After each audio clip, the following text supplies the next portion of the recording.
जब तक धर्मेंद्र प्रधान का इस्तीफा नहीं हो जाता तब तक ये प्रोटेस्ट खत्म नहीं होगा। 1 महीने तक बैठे चाहे और 6 महीने लग जाए यही बैठे रहेंगे, लेकिन ये प्रोटेस्ट किसी भी हाल में खत्म नहीं होगा। ये प्रोटेस्ट जारी रहेगा जब तक नरेंद्र मोदी धर्मेंद्र प्रधान को हटा नहीं देते। लीजिए भैया, आखिरकार किसान पहुंच ही गए और सीधे जंतर मंतर पहुंचे। जंतर मंतर में भी उस जगह जहां छात्रों का प्रदर्शन चल रहा है। वो छात्र जिन्हें गोदी मीडिया उन्मादी उत्पाती बताती है, उन्मादी उत्पाती बताते हुए सरकार के आदेश पर जो पुलिस वाले उन्हें पीट रहे हैं। अब तक चूंकि ये छात्र थे तो इसीलिए पुलिस लगातार लाठीचार्ज और जो तमाम दावपेच चल सकती थी चला अपने आका के आदेश पर। लेकिन अब उनके साथ एक ऐसी कम्युनिटी या यूं कहा जाए किसान पहुंचे हैं जिनको ऐसे प्रदर्शन और सरकार से लोहा लेने की पुरानी आदत है। याद है आपको किसान आंदोलन तकरीबन 1.5-2 साल तक चला। हर तरह का दाव पेच चला गया था। एक एक किसान को बदनाम करने की कोशिश होती रही, फिर उनमें फूट डालने की कोशिश हुई, फिर यह दिखाया कि सारे किसान संगठन अलग है, फिर एक दिन इजाजत देकर उनको देशद्रोही और राष्ट्र विरोधी घोषित करने की पूरी कोशिश हुई। सब कुछ कर लिया था इन्होंने। आखिरकार हाथ जोड़कर माफी मांगनी पड़ी थी, याद है। अब वही किसान पहुंचे हैं। कितनी भारी तादाद में पहुंचे, क्यों सरकार की सांसें फूलने लगी। वो सरकार जो छात्र आंदोलन के नाम पर कल तक संसद से ही मुंह चुराती फिर रही थी, अब वहीं खड़े होकर देश के प्रधानमंत्री को यह क्यों कहना पड़ा कि उन्हें देश के युवाओं की बहुत फिक्र खाई जाती है। हाय कितने मासूम है हमारे देश के प्रधानमंत्री। ये इतने दिनों के बाद आज अचानक उन्हें याद आई कि वो छात्रों के प्रति कितना सोचते हैं, छात्रों के लिए, उन युवाओं के लिए कितना सोचते हैं। तो ये सब यूं ही हुआ है क्या? नहीं, वो जानते हैं कि ये प्रदर्शन अब और बड़ा होने जा रहा है। आपको दिखाऊंगा कि कैसे जैसे ही वहां पर किसान पहुंचे हालात क्या थे। नमस्कार, मैं हूं प्रज्वल गौतम और आप देख रहे हैं टाइम्स एक्सप्रेस। हमने आपको तमाम खबरें दिखा दी थी। पहले जो पंजाब के किसान है वो निकलकर सामने आए थे। पंजाब के किसान बाहर आए, उन्होंने आगे आकर इसमें अपनी सोचा कि भैया पंजाब दिल्ली चलते हैं। अभी तो पंजाब आए थे प्रधानमंत्री, बड़ा सोचते हैं हमारे बारे में, तो वो सारे के सारे वहां से उठकर आना चाहते थे दिल्ली। लेकिन हरियाणा की जो सरकार है, बीजेपी शासित राज्य, वहां पर शंभू बॉर्डर पर उन्होंने रोक लिया था। तस्वीरें दिखाई थी, वो बात अलग है, 24 घंटे भी नहीं रोक पाए। और उसके बाद जब निहंग वहां पर पहुंचे तो उसके बाद खुद ही बैरिकेटिंग खाली हो गई उनके सामने, पुलिस वालों के सामने। अब हालात क्या है जरा ये दिखाता हूं। ये सारे के सारे अब किसान पहुंच गए। पहले देखिए वीडियो।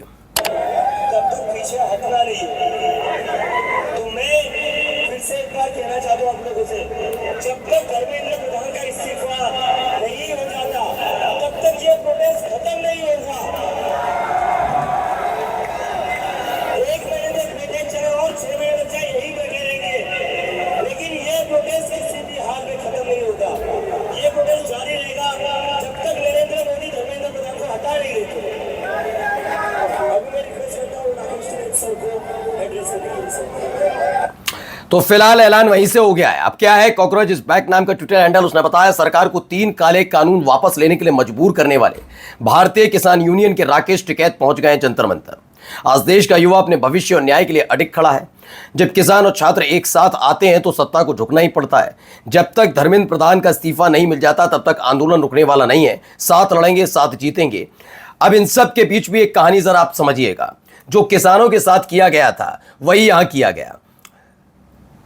क्या हुआ विजेता दहिया के साथ सब जानते हैं। विजेता दहिया का इस्तेमाल करने की कोशिश हो रही है छात्रों के खिलाफ कि भाई इस पूरे आंदोलन को तहस नहस करो और पोल खोलो इन सब की। यही काम में मीडिया भी जुटी हुई है और तमाम जो एजेंसीज हैं वो उसमें जुटी हुई हैं कि कैसे भी उस व्यक्ति जिसे प्रवक्ता पद से हटाया कांग्रेस जनता पार्टी ने नैतिकता के आधार पर, उस आदमी का इस्तेमाल करो, उसको उकसाओ कि तुम्हारे साथ गलत हुआ और उस आधार पर तुम इनके खिलाफ खड़े हो। ये कोशिश की जा रही है, लेकिन ये कोशिश कितनी कारगर होगी आने वाला वक्त बताएगा। फिलहाल यहां पर हालत खराब होती नजर आ रही है क्योंकि किसान जो पंजाब में रोके जा रहे थे शंभू बॉर्डर पर वो भी निकले, हरियाणा से आ गए। और खबर है कि पश्चिमी उत्तर प्रदेश से अब राकेश टिकैत और तमाम राकेश टिकैत भी देखिए। अब राकेश टिकैत के बारे में पता होगा, पिछली बार जब यह आंदोलन हो रहा था, किसान आंदोलन, तब राकेश टिकैत के लिए क्या क्या अफवाहें फैलाई जा रही थी। कांग्रेस का गुर्गा, कांग्रेस का समर्थक, ये वो तमाम चीजें। सवाल यह है जब किसान विपक्षी पार्टी के नेताओं से थोड़ी ना कुछ मांगेगा कि हमारी एमएसपी बढ़ाइए, हमारी आय दोगुनी करिए। ये लफाजियां तो आपने की थी, वही किसान तो है ये, और कौन किसान है। आप तब भी किसान, और इस देश की मीडिया में तो तब भी ये सवाल उठाया था और आज भी कहता हूं कि जब किसानों की बात आई थी तो इस देश की मीडिया ने इन्हें खालिस्तानी से लेकर पता नहीं क्या क्या घोषित करवाना शुरू कर दिया था। बड़े बड़े पीछे कुरुमा लिखे रहते थे। ये कनेक्शन जैसे आजकल इन सब में ढूंढा जा रहा है, पाकिस्तान कनेक्शन आ गया है, चीन कनेक्शन आ गया है, अभी और कनेक्शन निकाले जा रहे हैं और कौन कौन से हो सकता है जिससे टीआरपी बटोर सके और सरकार की चाटुकारिता कर सके। ऐसे इन लोगों के लिए था। लेकिन राकेश टिकैत डिगे नहीं, उनको लगा कि जो करना है कर लो। और आखिरकार क्या हुआ, मोदी जी को हाथ जोड़कर माफी मांगनी पड़ी थी देश से, याद ही होगा आपको। अब जरा इनको सुनिए ये क्या कह रहे हैं। नमस्कार, जय जवान जय किसान। मैं तेजवीर सिंह हरियाणा के किसानों की तरफ से, अपनी यूनियन की तरफ से जंतर मंतर पर पहुंच रहा हूं। मैं किसी राजनीतिक पार्टी को सपोर्ट करने के लिए नहीं आया हूं। मैं बीजेपी, कांग्रेस, कम्युनिस्ट पार्टी को सपोर्ट करने के लिए नहीं आया हूं या आम आदमी। हम आए हैं अपने आंदोलन के साथ, अपने बच्चों के भविष्य के साथ जो हम खिलवाड़ किया जा रहा है उसके साथ, आंदोलन के साथ खड़े होने के लिए। मैं आप सबसे आग्रह करता हूं कि आप अपनी निजी विचारधारा से, पार्टी की विचारधारा से ऊपर उठकर अपने बच्चों के भविष्य के लिए, देश के भविष्य को बचाने के लिए यहाँ पर पहुँचे और इन बच्चों का साथ दें, ताकि हम एक आवाज़ बनकर बता सकें कि तानाशाही नहीं चलेगी और ये देश आज़ाद मुल्क है। तो ये मैं आज किसान प्रतिनिधि के रूप में जंतर मंतर पहुंचा हूं। हम यहाँ किसी राजनीतिक दल, चाहे वह कांग्रेस हो, सीजेपी यानी कांग्रेस जनता पार्टी हो, कम्युनिस्ट पार्टी हो, आम आदमी पार्टी हो, कोई और हो, उनके समर्थन में नहीं आए।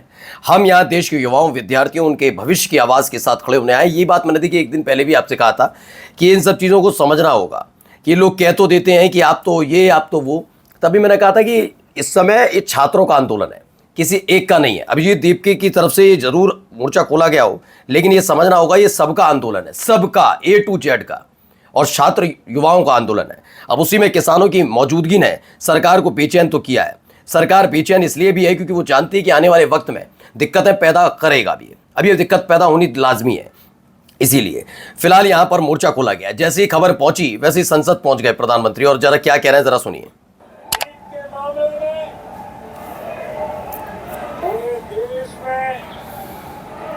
लगातार गिरफ्तारियां की जा रही है। अब याद आ रहा है इन्हें। केंद्र सरकार पहले ही एक बड़ा कानून बना चुकी है।